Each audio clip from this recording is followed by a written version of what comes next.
बिस्मिल्लाहिर्रहमानिर्रहीम अस्सलाम वालेकुम। तो जी मेरे किसान भाईओ की हाल है, ठीक ठाक हो? तुसी मेरे सामने काम हुंदा देख रहे हैं।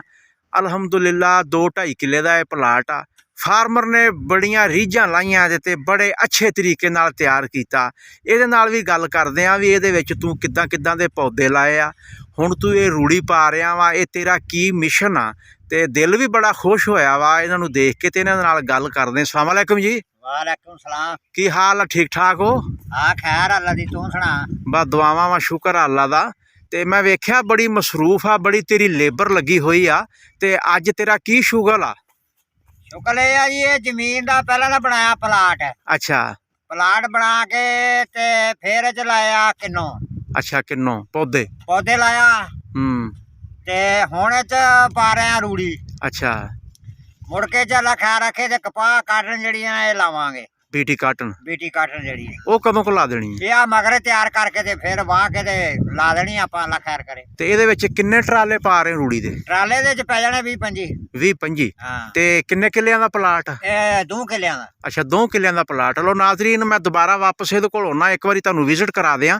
क्या तुसीं देखो कि किन्नी ये मेहनत हो रही है। पहले इन्होंने किन्नुआं दे पौधे लाए आ, मैं वो भी तुहानूं दिखा दिना। ਇਹ पौधे लगे हुए आ। ये तकरीबन इन्होंने पौधा 20-22 फुट ते लाया होया वा। ते 2 किल्लियां दे विच तकरीबन 220 पौधे इन्होंने लाए आ। अगर इन्हां दी रेशो कड्ढीए ते 110 बूटे फी किले दे विच आ। ते उत्तों नाल ही इन्होंने प्लांटर दीयां खेड़ां कढ़ देणियां। खेड़ां कढ़ के ते फिर इन्होंने उत्तों बीटी काटन ला देनी आ। इहदा मतलब भी एक तीर दे नाल 2 शिकार जिहड़ा ना ये कर रहे आ। ते अज इन्हां नाल मजीद भी गलबात करदे आ कि तुसीं ਜਿਹੜੇ फार्मर तुहानूं अज देख रहे आ, उन्हां नूं तुसीं की पैगाम देना चाहते हैं? पैगाम ये है जी, मेहनत करो ते अल्लाह ताला रोजी नहीं रखदा ते रज खाओ भाई।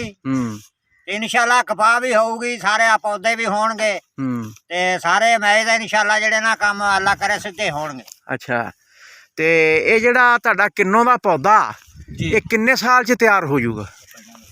तकरीबन 5 साल बाद तैयार हो जाए। मतलब फुल तैयार हो जाए। हाँ, उदा तो 3 सालों के फल ला पैंदा वा देन। लो जी नाजरीन, ये कह रहे हैं फार्मर कि जिहड़ा काम करूगा, जिहड़ा कमाऊगा उही खाऊगा। ते मेहनत जिहड़ी आ वो हर काम दे विच जरूरी आ। ते हुण इन्हां ने 20-25 ट्राले जदों इन्हां ने रूड़ी दे पा देने आ, इहदे विच हर तरह दे अजजा आ जाने आ। तुहानूं खाद पाउण दी भी जरूरत नहीं रहनी, ना पोटाश देण दी जरूरत रहनी आ, फास्फोरस भी घट पाउणी पैनी आ। गोबर ही आ जी। हाँ, ते किवें ना एवरेज आवे? हाँ बिल्कुल, इंशाल्लाह होगी, अल्लाह खैर करे। हाँ, कम पानी पऊगी। हाँ जी। लो जी, जेड़े बंदे दे रकबे वेले पे आ ना जी, वो जल्दी नाल हुण टाइम हो गया वा बीटी काटन दा। हाँ जी, तैयारियां करके ते लाई जांदे। हाँ जी, तैयारियां करके ते लाई जांदे आ। खेड़ां कढ़ के ते तुसीं आपदा नरमा भी ला दिओ। ते अगर कोई बंदा पौधे लाउणा चाहुंदा ते पौधिਆਂ दा रेट भी इस वक्त बहुत सस्ता हो गया वा। तकरीबन 50 रुपए दे विच पौधा मिल रहा वा। ते तुसीं जनाब पौधे भी ला सकदे आ। 1 किले दे विच 24x24 ते लाओगे ते 72 पौधे लगणगे। अगर तुसीं 20 फुट ते 21 फुट ते लाओगे तो फिर 110 पौधे लगणगे।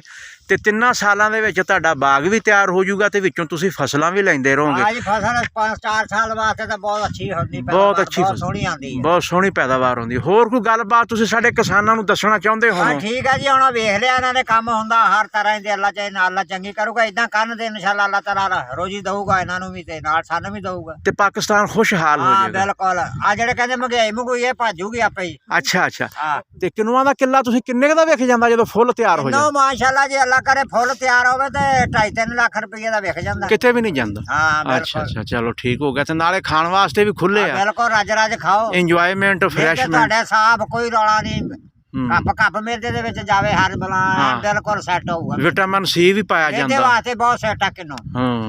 लो जी नाज़रीन, इहदे नाल ही असीं इजाजत चाहने जी। दुआवां ही सानूं याद रखिया जो, आपदा ख्याल रखिया जो। अल्लाह मौलवी साहब साडे नाल खड़े आ जी, अल्लाह खैर रखे। हाँ, तुसीं 95 दे रहण वाले आ। अच्छा, तुसीं कोई गलबात किसानां नूं वेख लो जी, मेहनत वास्ते इत्थे फिरदे जो बुजुर्गां ने कर दित्ती। चलो ठीक है जी, ठीक है जी, ठीक है जी। हां, तुहाडा अल्लाह जे ना चढ़ गया तेरे पोतियां पोते वेखणगे ते अल्लाह। लो जी, काम हुंदा वेख लो। चौड़ी हुण थोड़ा जिहा साइड ते आगे हो जाओ बस।